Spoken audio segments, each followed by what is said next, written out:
এছাম ব্যক্তি আছে যেতিয়া অসম মাটিৰ গৌৰৱে আকাশত চুব বিচাৰে তেতিয়া তেওঁলোকৰ আন্দোলন কৰিবলৈ উকমুকনি দিয়ে। প্ৰধানমন্ত্ৰীৰ ভ্ৰমণ লাচিত বৰফুকনৰ প্ৰতিমূৰ্তি উন্মোচনৰ ভ্ৰমণ, সেই দিনটোত যদি কোনোবা অসমীয়া হয় তেওঁ নিশ্চয় আন্দোলন নকৰে। অন্ততঃ আমি লাচিত বৰফুকনৰ শৌৰ্য বীৰ্যক লৈ গৌৰৱ কৰোঁ। আন্দোলনটো আমি 8তো কৰিব পাৰোঁ, 10তো কৰিব পাৰোঁ।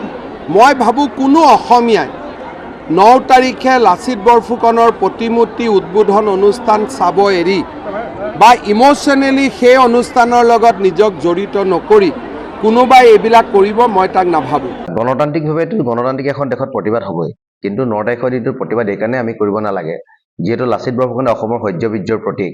লাচিত বৰফুকনে অসমৰ স্বাধীনতা অখণ্ডতা ৰক্ষা কৰিছিল আৰু মোগলৰ পৰা অসমৰ সাংস্কৃতিক বাতাবৰণ ৰক্ষা কৰিছিল। গতিকে সেইজন বীৰক আমি সকলোৱে শ্ৰদ্ধা জনাওঁ আৰু তেখেতক আমি বিশ্ব দৰবাৰত উপস্থাপন কৰাটো বিচাৰোঁ। যিহেতু 9 তাৰিখৰ দিনাখন দেশৰ প্ৰধানমন্ত্ৰী হ'ব তেখেতৰ সুস্থ প্ৰতিমূৰ্তি উন্মোচনৰ কাৰণে সেই দিনটোত এটা মহৎ কাম আছে। গতিকে সেই দিনটোত কোনো প্ৰতিবাদ কৰিব নালাগে, বৰঞ্চ সকলোৱে সেই মহান কামটোত সকলোৱে একেলগে থাকি এই বীৰজনক শ্ৰদ্ধাৰে জনাব লাগে। সেইটো আমাৰ সদৌ তাই ছাত্ৰ সন্থাৰ ফালৰ পৰা সেইটো আমাৰ বিনম্ৰ অনুৰোধ সদৌ অসমবাসীৰ ৰাইজক। অসম আৰু অসমীয়া পৰিচয়টো কোনে দাঙি ধৰিছিল? অসমৰ ভূখণ্ড কোনে, স্বাধীনতা কোনে ৰক্ষা কৰিছিল? লাচিত বৰফুকনে। গতিকে লাচিত বৰফুকনক লৈ আমি গৌৰৱ কৰোঁ। লাচিত বৰফুকনৰ শৌৰ্য বীৰ্যক লৈ অসমীয়াই গৌৰৱ কৰে, অহংকাৰ কৰে, স্বাভিমান কৰে।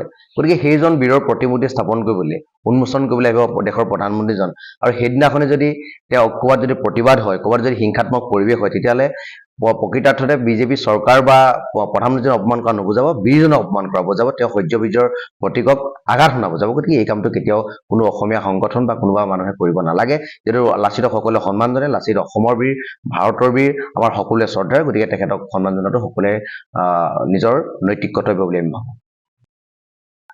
অসমীয়া জাতিৰ শৌৰ্য বীৰ্য সাহস আৰু স্বদেশ প্ৰেমৰ প্ৰতীক লাচিত বৰফুকন আৰু লাচিত বৰফুকনৰ আদৰ্শৰে সকলো অসমীয়া আগবাঢ়ি গৈছে আৰু লাচিতৰ নাম আওৰাই অসমৰ প্ৰায় প্ৰত্যেকটো সংগঠনেই সংগ্ৰাম পৰিচালনা কৰি আহিছে।